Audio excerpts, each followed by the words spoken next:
During an active outbreak, an apartment building doesn't seem like the worst place to be. You're above the street and behind a locked door with walls between you and the infected. You can see the chaos from a distance without standing in it, you don't have to guess where the exits are, and for the first few hours, staying inside feels like the right choice. Especially when the news is telling people to stay indoors. Don't open the door, make your food last, and beware of zombies outside. And honestly, that does sound reasonable, because the second he lets his infected neighbor through the door, the apartment stops feeling like a home and starts feeling like the last barrier he has left. And that's where today's episode starts. Because the apartment does buy him time. It keeps him out of the street, gives him a door he can block, gives him a window to watch the outbreak from, and keeps enough distance between him and the first wave while people are getting torn apart below. But the apartment only really works if time is all you need. Joon-woo's family doesn't have a stock pantry, a stable network, or a building he could safely move through. He has a few supplies, unstable signal, a door that's already been tested, and a city outside that gets harder to read the longer he waits. A stocked apartment could be a good shelter, but Joon-woo's apartment is a room with a good view and a shrinking set of options. So today we're going inside that building to figure out when the apartment stopped buying him time and how fast that window closes once it starts. Alright, before we get into your windows to act, we need to be clear about what leaving means in this movie. Because Joon-woo isn't walking out of his apartment and magically finding a safe version of Seoul. The city has already been swallowed within minutes of the movie starting. So leaving here means leaving the apartment before it runs out of what you need to keep you alive.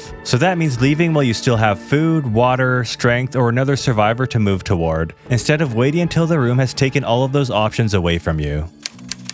Alright, so window 1. This opens on the morning of the outbreak, and it closes fast enough that most people will never know it existed. When the outbreak first reaches Joon-woo's building, the stairwell and common areas haven't been confirmed compromised yet. He gets the emergency alerts, looks out the window, and sees the street already tearing itself apart. People are running, cars are crashing, and infected are pulling people down to the ground out in the open. From that window, going outside looks suicidal. So he does what nearly anyone looking at that scene would do. He locks the door, blocks it with the fridge, and starts organizing what he has. And that's the right play. In a perfect world though, he'd also run the taps to fill the tub, the sinks, and any other containers he has in his house before the water cuts out.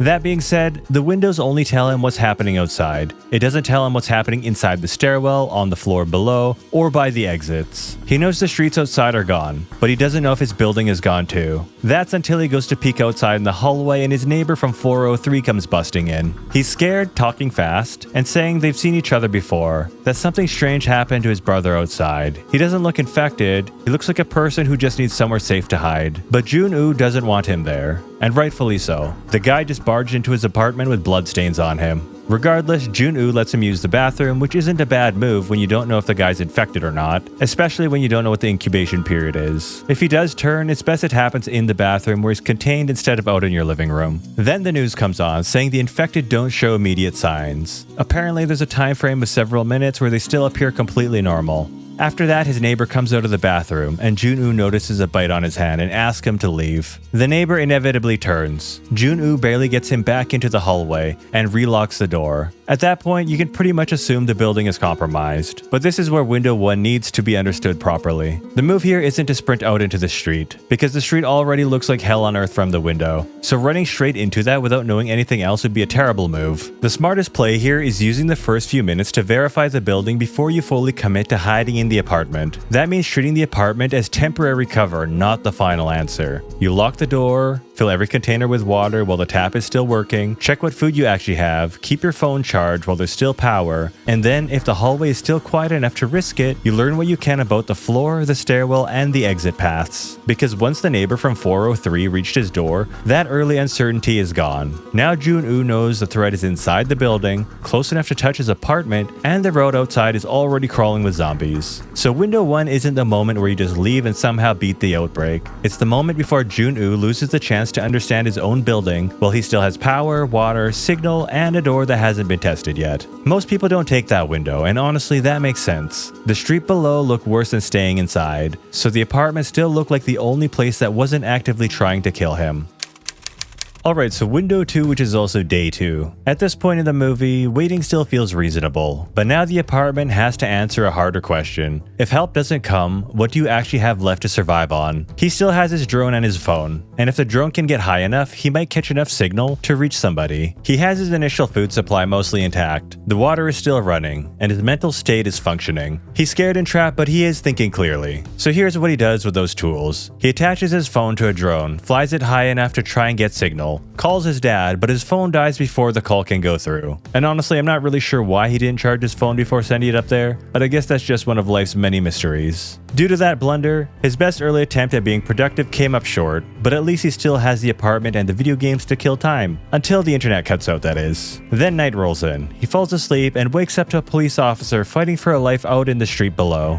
Joon-woo watches in horror. Then the zombies pull the officer away, and he yells from the apartment in an attempt to stop what's happening below. It's a valiant effort, and I do respect it, but unless you're trying to be the loudest apartment in Seoul, you should probably keep it down. Sure enough, he does pay for the outburst. He literally just announces location to anything within earshot of him, so a zombie pounding at his door shouldn't be a surprise. What is surprising though is how the zombie gets in the door behind the fridge. That scene always kind of threw me off, mostly because it doesn't look like the door opened wide enough for the zombie to even get behind the fridge. The thing is, the door pushes outward, but if that's the case, then how did the zombie banging on the door open it in the first place? An outward opening door can't be forced inward. Anyway, I'm getting sidetracked. Joon-woo ends up dangling off the rails on his deck, and the zombie decides to take the hero's way out by throwing itself overboard. Later, we then see Joon-woo trying to repair the door, where it's 100% confirmed that the door does open outward. Seriously, take a close look at it. If a zombie was pressed against that door, it would only push against the door frame. I just don't understand. Anyway, after giving up on fixing the door, he sits down in front of his laptop to record a video. He introduces himself by his real name and his gaming handle Morris. He tells the internet it's day 2 and posts the video as a rescue request. He even ends the video with subscribe and like, because apparently even during a zombie apocalypse, the content creator inside of him just can't die.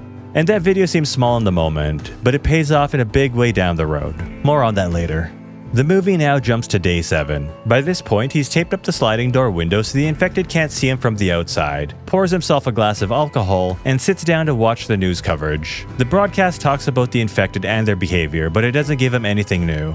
And then the water finally cuts out. He goes to the taps, turns them on, and nothing comes out. Now here's the thing. He had roughly a week of running water, and he didn't store a single drop of it. No filled tub, no bowls, no bottles, nothing. And that matters because the water shutoff isn't just an inconvenience. It's the apartment showing its hand for the first time. Up until this moment, you could still tell yourself that staying was a long-term strategy, but the water going out tells you it was always a countdown. So the lesson here isn't that day 2 gave him some obvious escape route. It didn't. The street was still a mess, the building was still compromised, and nothing outside looked better than the door he was standing behind. But day 2 was the last point where the apartment was still giving him food, water, power, phone signal, a functioning drone, and a brain that wasn't running on fumes yet. After this, the room starts taking instead of giving, and every day he waits is a day he'll burn through more of those supplies. Oh, and maybe don't scream out your window during an active outbreak, just a thought. Alright guys, real quick, if you're enjoying this format, don't forget I've got a second channel I just started so I can cover movies outside of the zombie genre. Link will be in the pinned comment. I just did a video on 30 Days of Night, so you can check that out after this one.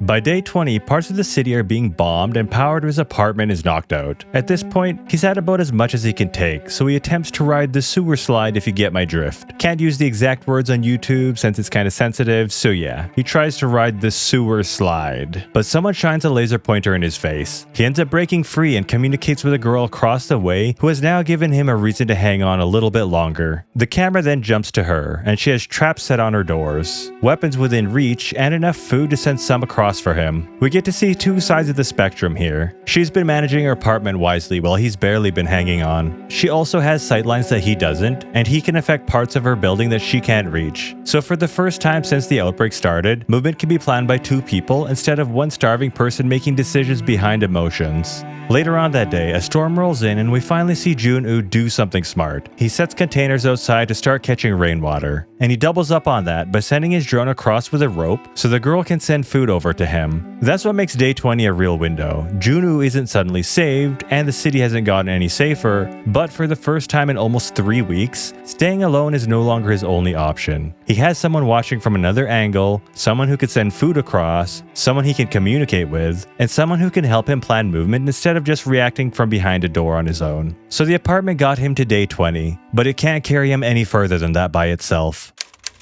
After day 20, the movie stops giving Joon-woo clean windows to take advantage of and starts forcing him to move. The girl he met gave him a reason to keep going, and for a while that does work. They settle into a routine, talk and eat dinner together while on the radio, until they hear what sounded like a storm, but it's actually the sound of infected flooding in through the apartment building. While attempting to take cover, the girl knocks something over in her apartment and draws their attention. This causes some of the zombies to turn and head straight for her apartment. Luckily, Joon-woo was able to ring one of the apartments down the hall from her and pull them away. At this point, the apartments are starting to feel like a short-term answer, so they get ready to move. Joon-woo's room is already drained, and the girl he just met named Yoo-bin, her apartment is now exposed, so she points to the 8th floor of another building. Yoo-bin's been watching it for a while and hasn't seen any movement up there, which makes it the closest thing they have to a direction. It's not a safe zone, but right now their best option is to get out of one failing position and into a stronger one, so they rappel off their balconies and fight through the infected to reach the building Yoo-bin pointed out.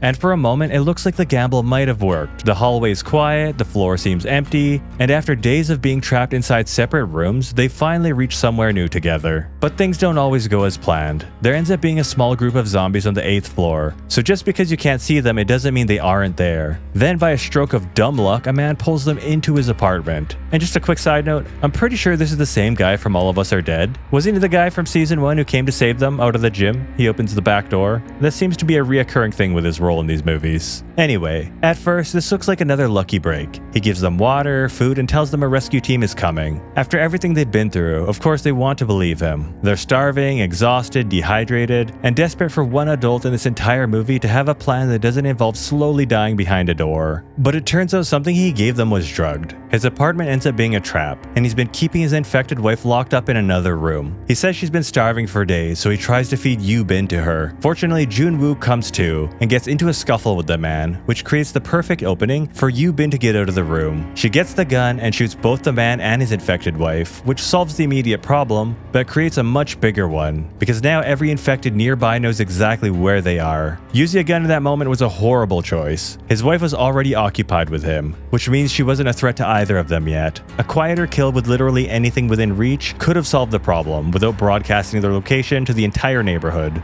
Instead, the gunshot does the one thing they can't afford at this stage. It turns a contained situation into a foot race. They went from a room with 2 problems to a horde of zombies flooding in their direction. From there, all they have left is the roof. They end up hearing a helicopter outside, fight their way through the halls and up the stairs, and make it to the top of the building, and for a second, it looks like they were doomed. No helicopter is in sight, and the infected broke through the door. Joon-woo empties his gun, and it looks like the end of the road for them. But then a helicopter pulls up beside the building and unloads into the zombies like that scene out of The Matrix.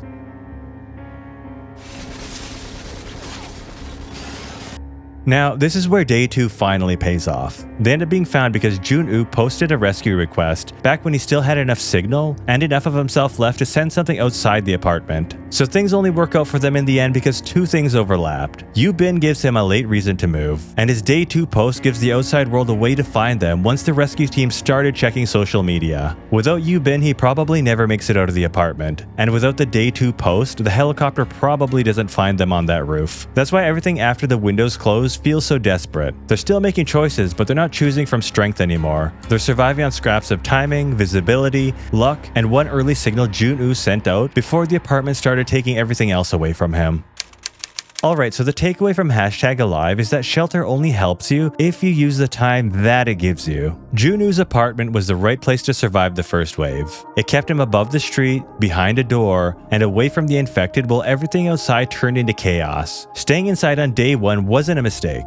The room bought him time, and without that time, he probably dies the first hour like everyone else did down in the street. The problem is that he treated the apartment like the answer instead of a temporary solution. During the first stretch inside, when he still had running water, power, internet, a working phone, a drone, some food, and enough mental clarity to think ahead, that was the time he should have filled every single container he had with water, protect his food supply, and keep his phone alive, understand what parts of the building were still usable, and send something outside the room before the network disappeared completely. And to be fair, he did one of those things. The Day 2 rescue post is the smartest thing he does in the entire movie, because it reaches the outside apartment before the apartment starts taking everything else away. That one message was still working for him long after he ran out of water and food, and before the power cut out. That's the biggest lesson here. A shelter can keep you alive and still make you weaker every day you stay inside of it. The walls protect him from the first wave, but they also isolate him from better information, better supplies, and better timing. By day 20, he only survives because Yoo-bin gave him food and a second set of eyes, and because one signal he sent back out on day 2 finally reaches the right people. So when we talk about leaving in this movie, we're not talking about some magic route out of Seoul. We're talking about when the apartment stopped being something he could use and started becoming something he was trapped inside of. Day 1 was the moment to treat the room as temporary cover and learn the building before the hallway became a threat. Day 2 was the strongest point to act because he still had the most tools stacked together and enough mental clarity to make those tools actually work. Day 20 only works because Yoo-bin gives him a new option from outside his own room. Without her, that isn't a plan. He's just one man at the end of what the apartment could give him. Alright guys, don't forget to check out the new channel. I should have 3 videos uploaded there under this same format. So if you guys like this format and want to see more of it outside of the zombie genre, go and check it out. And YouTube thinks you'll like this video. If you've already seen it, I've got a playlist of a lot more just like it. Till next time guys, cheers.